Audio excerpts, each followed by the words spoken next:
The massive crystal chamber of the Galactic Council fell silent. Not the comfortable silence of agreement, but the shocked silence that follows something completely unexpected. Ambassador Zethkar of the Hegemony stared at the empty chairs where the human delegation had been sitting, just moments before. His forearms hung loose at his sides and his mouth opened and closed without making any sound. "Did they just leave?" whispered Council Secretary Miratel, her blue skin turning a pale shade of confusion. Her tentacles writhed nervously as she looked around the chamber, hoping someone would explain what had just happened. The Hive Queen Sara clicked her mandibles rapidly, a sound that echoed through the vast room like angry insects. Her compound eyes reflected the crystal walls as she turned her massive head toward the doors where the humans had exited. In 847 years of Council history, no delegation has ever simply walked away from negotiations. Ambassador Chen had been calm when he stood up. Too calm. He had looked directly at the Dominion representative, who had just finished demanding that humanity surrender 3 of their outer colonies as payment for the recent misunderstanding. The human had straightened his simple black suit, gathered his papers, and said 6 words that would echo through galactic history. "We will handle this ourselves now." Then he left. His entire team followed without a word. No dramatic speeches, no angry shouting, no threats. They simply walked out as if they were leaving a boring meeting about trade regulations. Zethkar finally found his voice. "This is impossible. No species rejects council authority. No one walks away from the peace table." His voice grew louder with each word until he was nearly shouting. "We are the Galactic Council. We decide who lives and who dies. We decide peace and war." The Dominion representative, a tall creature with silver skin and no visible eyes, stood slowly. Its voice sounded like wind through metal pipes. "The humans have made a grave error. They cannot survive without council protection. Their technology is primitive. Their fleets are small. They will come crawling back within days." But Councillor Vexhai of the Traders Union shook his reptilian head. His scales shifted from green to yellow, a sign of deep worry. "I have dealt with humans in the outer markets. They do not make empty gestures. When they say they will handle something themselves, they mean it." "Impossible," scoffed the Hegemony ambassador. "They are a young species. They barely understand space travel. What could they possibly do against the combined might of the council races?" The question hung in the air like smoke. Around the chamber, representatives from dozens of species looked at each other with growing unease. The humans had seemed so cooperative during the past 6 months of talks. They had listened politely to demands. They had asked careful questions. They had taken extensive notes. Everyone assumed they were learning their place in the galactic order. Queen Sara's worker drone scuttled across the floor, gathering the papers the humans had left behind. "There is nothing here," she announced. "No negotiation notes. No counter-proposals. No strategic documents. Just meeting schedules and meal preferences. Search their quarters," ordered Zethkar. "Check their communication logs. Find out what they are planning." But the human quarters in the diplomatic section were empty. Not just vacant, but completely cleaned out. No personal items. No technology. No trace that they had ever been there except for a single piece of paper on the main desk. Councillor Miratel read it aloud with a trembling voice. "Thank you for your hospitality. The accommodations were adequate. Humanity withdraws from these negotiations. Further communication should be directed through proper diplomatic channels." "Adequate?" Zethkar roared. "Those quarters cost more than most planets make in a year. The food was prepared by the finest chefs in the galaxy. The beds were crafted from Altarian silk." The Dominion representative remained unnaturally still. "This changes nothing. Without council approval, humanity cannot trade with recognized species. They cannot access hyperspace routes. They cannot purchase advanced technology. They will starve in their little corner of space." But Vexhai's scales had turned completely yellow now. "You are wrong. I have seen their colony worlds. They are not dependent on our trade. They make their own food, their own technology, their own ships. They asked for so little from us that we assumed they were weak." "What if we were wrong? Weak?" The Hegemony ambassador laughed, a harsh sound that hurt sensitive ears. "Their largest ship is smaller than our escorts. Their weapons are chemical explosives and metal projectiles. They fight with their hands instead of energy weapons. They are barely above the level of stone tools." An uncomfortable silence followed. Everyone remembered the reports from the border conflicts that had led to these negotiations. The humans had been outnumbered 10 to 1. Their ships were smaller and slower. Their weapons seemed primitive. But somehow the combined fleet of 3 council races had been forced to retreat. The official reports blamed it on tactical errors and communication problems. But privately, many wondered how such a primitive species had managed to outmaneuver the greatest military minds in the galaxy. Council Secretary Miratel cleared her throat nervously. Perhaps we should send a message to Earth. Ask them to reconsider. Offer better terms. No. Zethkar slammed all 4 fists on the crystal table, sending cracked spiderwebbing across its surface. We do not negotiate with species who show such disrespect. They will learn what happens when someone defies the council. The Dominion representative finally moved, turning its eyeless head toward the hegemony ambassador. Agreed. A demonstration is required. Something to remind all species why they need council protection. Queen Sara's clicking grew faster. My scouts report unusual activity in human space. New construction. Ships moving in patterns we do not recognize.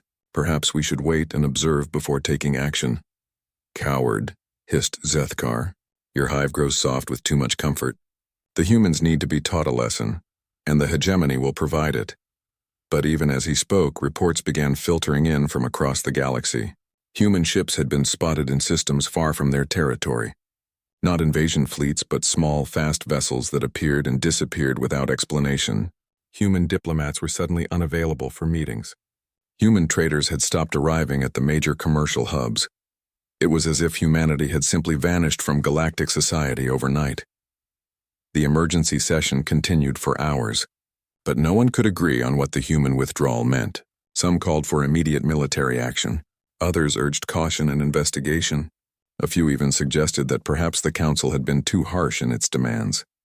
But as the debate raged on, one fact became increasingly clear. For the first time in nearly 1,000 years, a species had rejected the authority of the Galactic Council and walked away, and nobody knew what would happen next. Outside the crystal chamber in the depths of space, human ships moved through the darkness with purposes known only to themselves. The galaxy would soon learn that humanity had not walked away in defeat or fear. They had walked away because they no longer needed permission to do what needed to be done. The age of asking for approval was over. The age of taking action had begun. Earth's military command center buzzed with quiet activity. Unlike the chaos in the Galactic Council chambers, here, everything moved with purpose and precision. Fleet Admiral Chen stood before a massive holographic display showing human space and beyond. Red dots marked enemy positions. Blue dots showed human assets. But there were far more blue dots than any alien intelligence service suspected.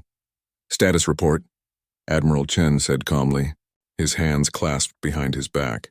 Commander Rodriguez stepped forward with a tablet in her hands. All hidden shipyards are operating at maximum capacity. The Ceres facility completed its 50th ship yesterday. The Europa yards finished the new carrier group. The asteroid belt construction sites are ahead of schedule. President Martinez entered the command center, followed by her security detail. She looked tired but determined. The weight of leading humanity through its most dangerous gamble showed in the lines around her eyes. Admiral, how long until we're ready? She asked. We've been ready for 2 months, Madam President. The question is whether the galaxy is ready for us. The President moved to the central display, studying the positioning of human forces. Dr. Kim, what's the status of the new systems? Dr. Sarah Kim looked up from her computer terminal, pushing her glasses up her nose. The consciousness-linked targeting is working better than expected. Our pilots can now target multiple enemy ships simultaneously, with near-perfect accuracy. The quantum fold drives are installed on all primary vessels. We can move forces anywhere in known space within hours instead of weeks. What the galactic powers didn't know was that humanity had been preparing for this moment since the first contact with alien races 5 years ago. While other species saw space travel as a luxury for the elite, humans had industrialized it. Every asteroid became a potential factory. Every moon became a base. Every comet became a resource depot. The aliens had made a crucial error in judgment. They assumed that because human technology looked primitive, it was primitive. They saw chemical rockets and thought humanity was backward. They didn't realize that human chemical rockets could be mass-produced in quantities that would astound them. They saw metal projectile weapons and assumed humans couldn't afford energy weapons. They didn't understand that humans had chosen projectile weapons because they were more reliable and easier to maintain. "Show me the deployment status," Admiral Chen ordered. The holographic display changed, revealing the true scope of human preparation. Hundreds of ships were positioned throughout human space and beyond, not the handful that alien intelligence services knew about, but massive fleets hidden in asteroid fields behind moons, and in the dark spaces between systems. Commander Rodriguez highlighted different sectors. Ghost Fleet Alpha is positioned near hegemony space. Ghost Fleet Beta is monitoring Dominion movements. Ghost Fleet Gamma is ready to strike at Hive Queen territory if needed. All fleets report ready status. President Martinez studied the display with growing amazement. How did we manage to hide all of this? Dr. Kim smiled for the first time in weeks. The aliens made another mistake. They assumed that all advanced technology must be detectable by their sensors. Our stealth systems work on principles they haven't discovered yet. We've been watching them for months while remaining completely invisible. The truth was even simpler than advanced stealth technology. Humans had learned to use the galaxy's own assumptions against them. Alien sensors looked for energy signatures they recognized. Human ships used power sources that didn't register on those sensors. Alien intelligence services monitored communication frequencies they understood. Human forces used quantum entanglement communication that was invisible to traditional monitoring. While the Galactic Council debated humanity's proper place in their hierarchy, human engineers had been solving practical problems. How do you move large fleets without being detected? How do you communicate instantly across vast distances? How do you fight enemies with superior individual technology? The answers had come from human creativity and determination, not from copying alien methods. "What about supplies?" the president asked. "Can we maintain this level of operation?" Admiral Chen nodded confidently. "The asteroid mining operations are producing more raw materials than we can use. The automated factories are running continuously. We have enough food, water, and ammunition for a campaign lasting several years. The aliens still think we depend on their trade routes. They have no idea that we've been completely self-sufficient for over a year. This was humanity's greatest secret. While participating in galactic trade, they had been building their own production capacity. Every human colony had been designed for independence. Every ship could manufacture its own replacement parts. Every base could grow its own food. Humans had learned the lesson that many species never did. Dependence was weakness. The command center's main screen switched to show footage from the Galactic Council session. They watched Ambassador Chen deliver his 6-word declaration and lead the human delegation out of the chamber. The alien representatives looked stunned, confused, angry. "They still don't understand," Dr. Kim observed. "They think we're making an emotional decision. They can't imagine that we've been planning this for months." President Martinez allowed herself a small smile. "Let them think we're acting in anger. It will make them underestimate what comes next." The plan was elegant in its simplicity. While the galaxy's military forces were designed to fight other military forces, humanity had designed theirs to achieve objectives. Other species built ships to win battles. Humans built ships to win wars. Other species trained soldiers to kill enemies. Humans trained soldiers to accomplish missions. Commander Rodriguez brought up intelligence reports from across the galaxy. "Our embedded observers report increasing military activity in all major systems. The hegemony is mobilizing 3 battle fleets. The Dominion is moving forces toward our border. The Hive Queen is pulling back her scouts." "Perfect," Admiral Chen said. "They're doing exactly what we expected, massing their forces for traditional warfare." Dr. Kim pulled up tactical simulations on her screen. "The consciousness link system will give us an enormous advantage in any direct engagement. But our real advantage is that we're not planning to fight the war they're preparing for. The aliens expected humanity to defend their territory and fight for survival. They prepared for siege warfare, expecting to gradually wear down human resistance. They positioned their fleets to cut off human supply lines and force surrender through economic pressure. But humanity wasn't planning to defend. They were planning to win. "Final preparations," President Martinez ordered. "Admiral, how long until deployment?" 72 hours, Madam President. All units will be in position by then." The president looked around the command center at the faces of the people who would determine humanity's future. They were calm, focused, ready. They had spent months preparing for this moment. and they knew exactly what they were going to do.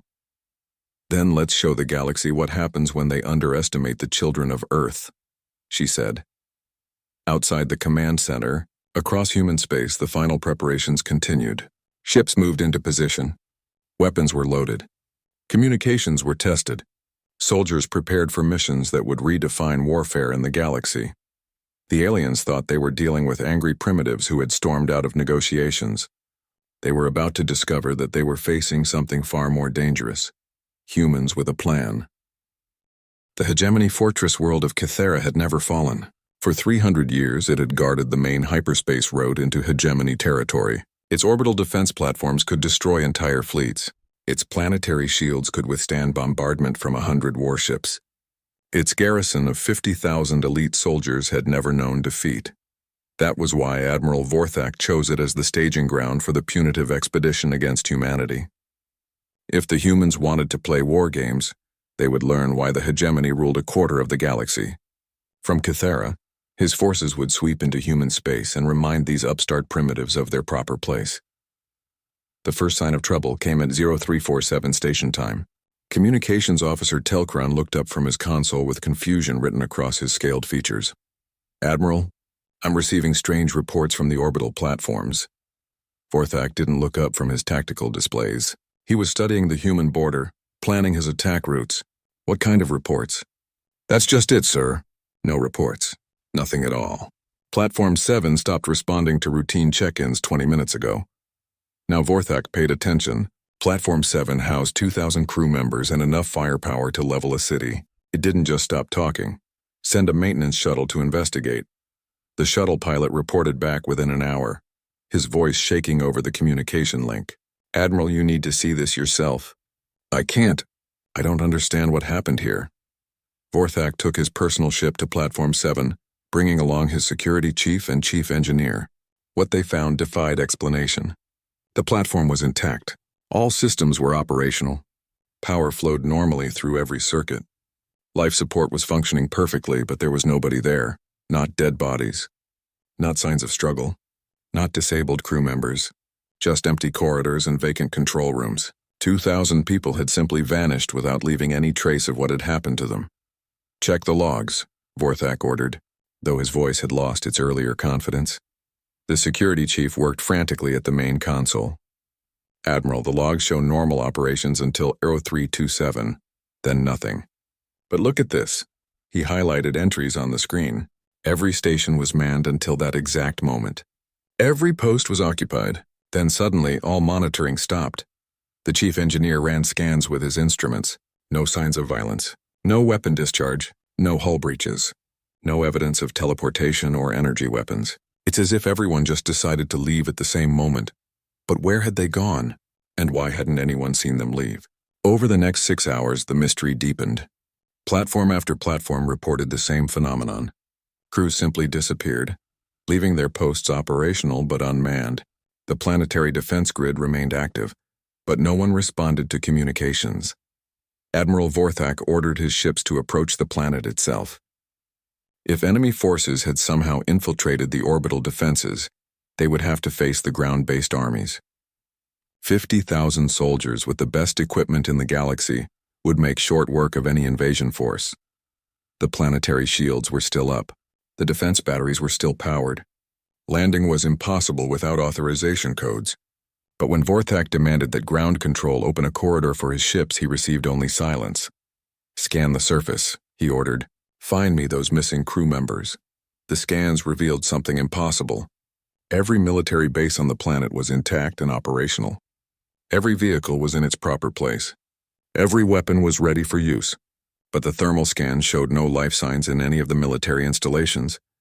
50,000 soldiers had vanished as completely as the orbital platform crews. "This is impossible," Vorthak muttered, staring at the scan results. "An entire planetary garrison doesn't just disappear." "Where are they?" The answer came from an unexpected source. A single communication beacon activated on the planet's surface, transmitting a brief message. "Your people are safe and unharmed. They are being held in comfortable accommodations pending the resolution of current hostilities. If you wish to see them again, you will withdraw all forces from this system immediately." You have 1 hour to comply. The message was in perfect hegemony military protocol, but the voice was human. Vorthak's rage finally exploded. Find them. Find the humans. They have to be somewhere on that planet. But the scans revealed nothing. No human heat signatures. No unknown technology. No ships large enough to transport 50,000 prisoners. It was as if the humans had used magic to make an entire army disappear. The truth was both simpler and more complex than anyone imagined. Humanity had spent months studying hegemony psychology, learning their weaknesses and fears. They had discovered that hegemony soldiers, despite their reputation for violence, were deeply social creatures who couldn't function when isolated from their units. Using advanced stealth technology and psychological warfare tactics perfected in human conflicts, small teams of human specialists had infiltrated Cathera over several weeks. They hadn't come to fight. They had come to convince. The operation had been elegant in its execution. Human agents had used sound projection technology to create the illusion of evacuation orders. They had used holographic systems to simulate emergency situations, requiring immediate withdrawal to secure locations. They had used nerve agents that caused temporary confusion and compliance without permanent harm. Most importantly, they had used the hegemony's own rigid military hierarchy against them. Lower-ranking soldiers obeyed orders from their superiors without question. When those superiors received apparently legitimate orders to evacuate, they passed them down the chain of command. Within hours, entire bases had emptied themselves following what they believed were proper military procedures. The 50,000 soldiers were indeed safe and unharmed, held in underground facilities that the humans had constructed during their months of preparation. They were confused and frightened, but they were alive. More importantly, they were completely demoralized. Admiral Vorthak faced an impossible choice. He could bombard the planet, potentially killing his own people. He could attempt a ground assault against an unknown enemy that had somehow made an entire army disappear. Or he could withdraw and admit defeat without firing a shot. The hour deadline passed. A second message arrived. Your time has expired. As a demonstration of our capabilities, observe Platform 12. Platform 12, the largest and most heavily armed of the orbital defenses, suddenly went dark. Not destroyed, not damaged, just completely non-functional. Every system shut down simultaneously. The platform drifted silently in space, a massive monument to the futility of trying to fight an enemy that could strike without being seen. Sir, his communications officer whispered, I'm receiving withdrawal requests from the other platforms. The remaining crews are requesting immediate evacuation. Vorthak stared at the tactical display, watching as more platforms requested permission to abandon their posts. His elite soldiers, trained from birth to face any enemy, were asking to run away from an opponent they couldn't even see. For the first time in his military career, Admiral Vorthak gave the order to retreat from an undefended position. As his fleet pulled back from Cathera, he realized that the humans had accomplished something unprecedented. They had captured a fortress world without firing a single shot. The galaxy would soon learn that humanity had developed something more terrifying than superior weapons or impenetrable defenses. They had perfected the art of making their enemies defeat themselves, and this was only the beginning. The emergency session of the Galactic Council had been going for 18 hours straight. Representatives from dozens of species argued, shouted, and demanded explanations that no one could provide. The great crystal chamber echoed with the sounds of panic and confusion. 17 sectors, Zethkar roared, his forearms gesturing wildly at the holographic display. 17 different sectors reporting simultaneous human activity. How is this possible? They don't have enough ships. The display showed a galaxy in chaos. Red warning markers appeared across hegemony space as world after world reported strange incidents. Supply convoys simply vanished between star systems. Communication networks mysteriously failed at crucial moments. Key military leaders disappeared from their secure compounds, only to be found hours later wandering in random locations with no memory of what had happened to them. Queen Sara's mandibles clicked rapidly as her drones updated the tactical display. My scouts report human ships in the Vega sector, the Centauri cluster, and the Outer Rim territories. But our mathematical models prove this is impossible. Even if humans possessed faster-than-light travel superior to our own, they could not maintain operations across such vast distances. The Dominion representative stood like a silver statue, its eyeless face turned toward the display. When it spoke, its voice carried a note of something that might have been fear. The humans are not following standard warfare protocols. They strike without warning, accomplish objectives we cannot understand, and withdraw before our forces can respond. This is not how civilized species conduct military operations. Counselor Vexhi's scales had remained bright yellow for hours, a sign of extreme stress. Perhaps that is exactly the problem. We have spent centuries perfecting the art of civilized warfare, rules of engagement, proper battle formations, honor codes for victory and defeat. The humans appear to be ignoring all of these conventions. Reports continued flooding in from across the galaxy. A hegemony admiral had been found sitting in a small cafe on a neutral trading station, peacefully drinking coffee and reading a book. He claimed to have no memory of leaving his flagship or traveling across half the galaxy. When questioned, he could only say that he had felt an overwhelming urge to take a vacation. A Dominion supply depot containing enough ammunition to arm a battle fleet had been completely emptied overnight. Security footage showed the warehouse guards carefully loading containers onto unmarked ships, smiling and chatting as if they were helping friends move. None of them could explain why they had done it. Hive Queen communication hub that coordinated military operations across 3 star systems had broadcast nothing but human music for 6 hours before anyone noticed. The facility was undamaged, the staff was unharmed, but somehow every piece of data in their computers had been replaced with human cultural exports. "This is not warfare," Zethkar declared. This is humiliation," finished Counselor Miratel quietly. Her tentacles had turned pale blue with embarrassment. "They are making us look foolish. Our greatest military assets are being neutralized by what appears to be practical jokes. But the incidents weren't jokes. Each action served a specific strategic purpose. The disappeared admirals were the ones responsible for coordinating multi-fleet operations. The stolen supplies came from depots that supported aggressive expansion plans. The hijacked communication networks had been used to spread false orders and create confusion among military commands. Humanity was systematically dismantling the galaxy's military capability without engaging in a single traditional battle. The most disturbing report came from Admiral Vorthak himself. He appeared on the chamber's main screen, his usually proud bearing replaced by obvious exhaustion and confusion. "Honorable counselors," he began, his voice hoarse from stress, "I must report the complete failure of our punitive expedition against human space. The fortress world of Cathara has been neutralized. 50,000 soldiers have vanished without a trace.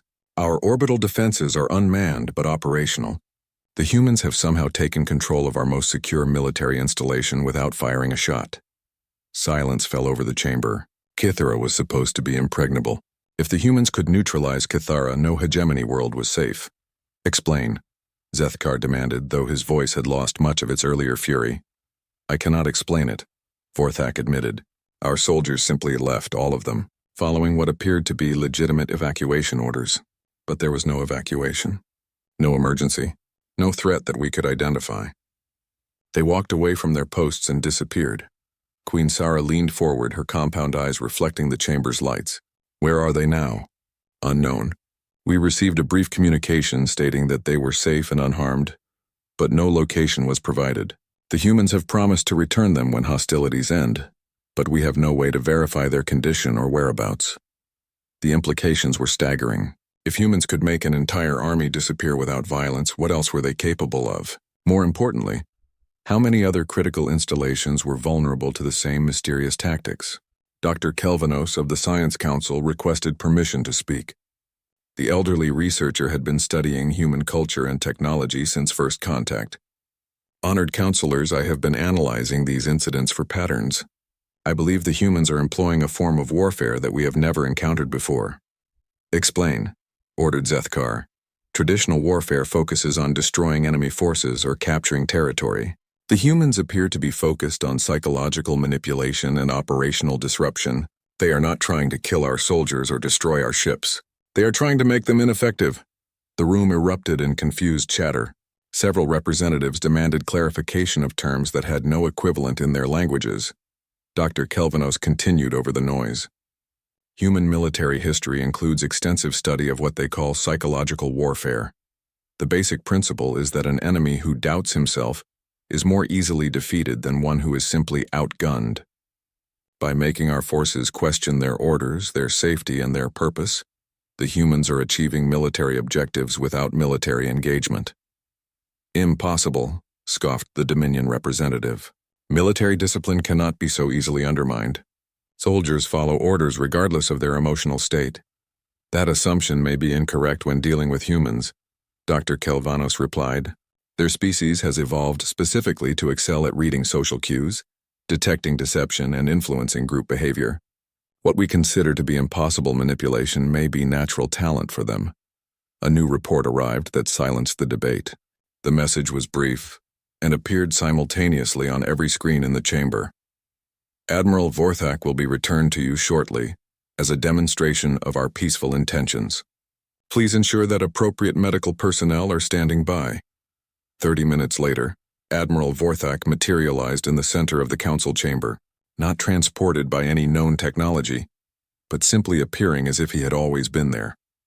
He was unharmed, well-dressed, and carrying a sealed message tube. The Admiral looked around the chamber with obvious confusion. How did I get here? I was on my flagship just moments ago. Zethkar took the message tube with shaking hands. Inside was a single sheet of paper with a brief note. Your move. The galaxy's greatest military leaders stared at the simple message, finally understanding that they were facing something completely outside their experience. Humanity had not just rejected the galactic order. They had made it irrelevant. And somehow in doing so, they had made themselves the most dangerous force the galaxy had ever known. 6 months after humanity had walked out of the peace negotiations, they returned to the Galactic Council. But everything had changed. The humans didn't arrive as supplicants seeking mercy, or even as enemies coming to gloat over their victories. They came as equals who had earned their place through actions rather than words. The same crystal chamber that had witnessed their dramatic departure now hosted their triumphant return. But the humans who entered were different from those who had left. Gone were the careful, diplomatic smiles and patient note-taking. In their place was quiet confidence and unmistakable authority. Ambassador Sarah Chen led the human delegation.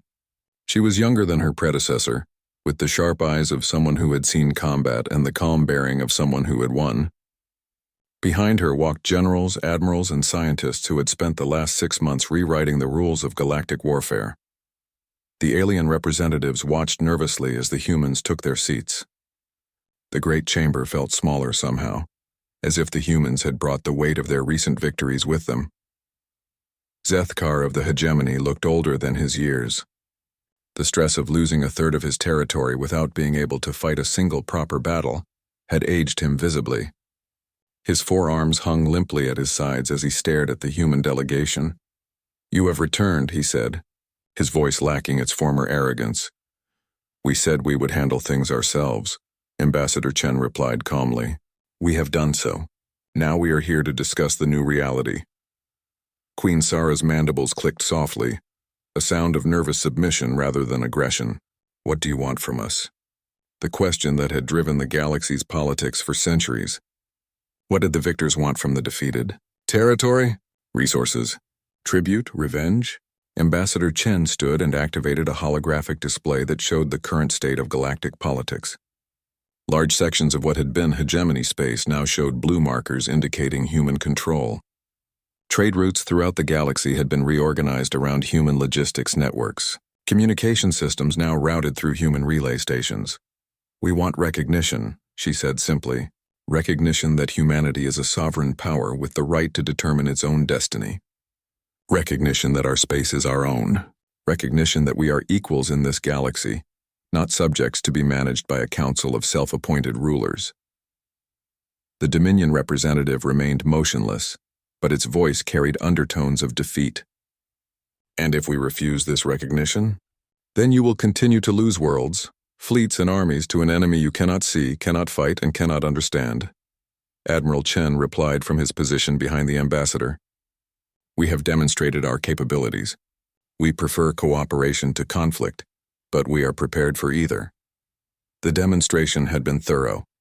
Over 6 months, humanity had systematically dismantled the military power of 3 major galactic civilizations without engaging in a single traditional battle. Armies had surrendered without fighting. Fleets had retreated without being defeated. Worlds had changed hands without being conquered. The secret had been surprisingly simple. While the galaxy's military forces were designed to fight other military forces, humanity had designed theirs to achieve objectives. Other species built weapons to destroy enemies. Humans built tools to solve problems. Counselor Vexhigh's scales flickered between yellow and green as he struggled to process the new reality. How did you do it? How did you defeat our combined forces so completely? Dr. Kim stood to answer, her voice carrying the patience of a teacher addressing slow students. You made 3 critical errors in understanding humanity. First, you assumed that primitive-looking technology meant primitive capabilities. Our ships may be smaller, but they are more efficient. Our weapons may be simpler, but they are more reliable. Second, you assumed that our cooperative nature meant we were weak. Our willingness to negotiate did not indicate inability to fight. It indicated preference for better solutions. Third, and most importantly, you assumed that we would fight the same kind of war you were prepared for. You prepared for battles. We planned for victory. The explanation continued for hours as human military specialists outlined the campaign that had reshaped galactic politics. It was a masterclass in asymmetric warfare, psychological operations, and strategic thinking. Humanity had never tried to match the galaxy's military might. Instead, they had made that might irrelevant. While alien commanders planned for grand fleet battles, humans had focused on logistics, communication, and morale. They had turned the galaxy's strengths into weaknesses and their own weaknesses into advantages. The most devastating revelation came when Dr. Kim displayed the Human Intelligence Network. For months, human agents had been embedded throughout galactic society, not as spies seeking military secrets, but as observers studying behavior patterns and psychological weaknesses. We knew every military commander's personal habits, she explained. We understood each species' social structures and cultural fears. We identified the key nodes in your supply chains and communication networks. By the time we walked out of these negotiations, we already knew exactly how to defeat you without firing a shot. The alien representatives listened in stunned silence as the humans outlined their complete intelligence penetration of galactic society. They had known about every secret base, every hidden fleet, every contingency plan. More importantly, they had known exactly how to exploit the psychological and cultural weaknesses that made each species vulnerable to manipulation. This is why we left, Ambassador Chen explained, not because we were angry or afraid, but because we realized that this council was not interested in treating humanity as equals. You saw us as subjects to be managed, resources to be allocated, problems to be solved. We decided to solve the problem ourselves. President Martinez appeared on the chamber's main screen, broadcasting from Earth. She looked directly at each alien representative as she spoke. The old system is over. The days when a small group of species could dictate terms to the rest of the galaxy have ended. Humanity offers friendship and cooperation to all who are willing to treat us as equals. We offer neutrality to those who prefer isolation, but we will not tolerate attempts to dominate or control human space. The terms that followed were not negotiations in the traditional sense. They were statements of new reality. Human space would be recognized as sovereign territory. Human ships would have unrestricted access to all public hyperspace routes. Human citizens would be treated as equals in all galactic institutions. In return, humanity offered something the galaxy had never seen before: genuine cooperation between equals. Human technology would be shared with species that wanted it. Human assistance would be available to solve problems that traditional diplomacy couldn't handle. Human protection would be extended to smaller species that had been bullied by larger powers. This is the choice before you, Ambassador Chen concluded. Accept the new reality and benefit from cooperation with humanity, or continue trying to maintain a system that no longer works and face the consequences. One by one, the alien representatives gave their formal acceptance of human terms.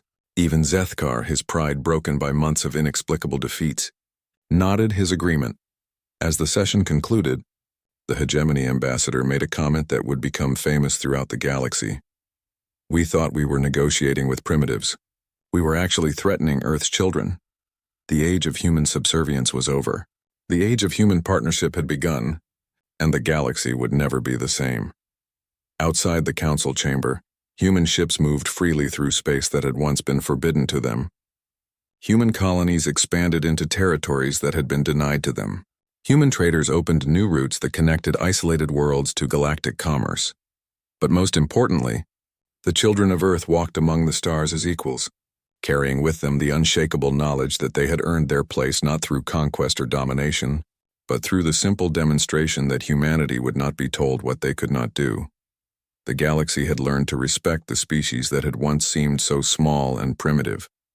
Because sometimes the most dangerous opponent is the one who refuses to play by your rules.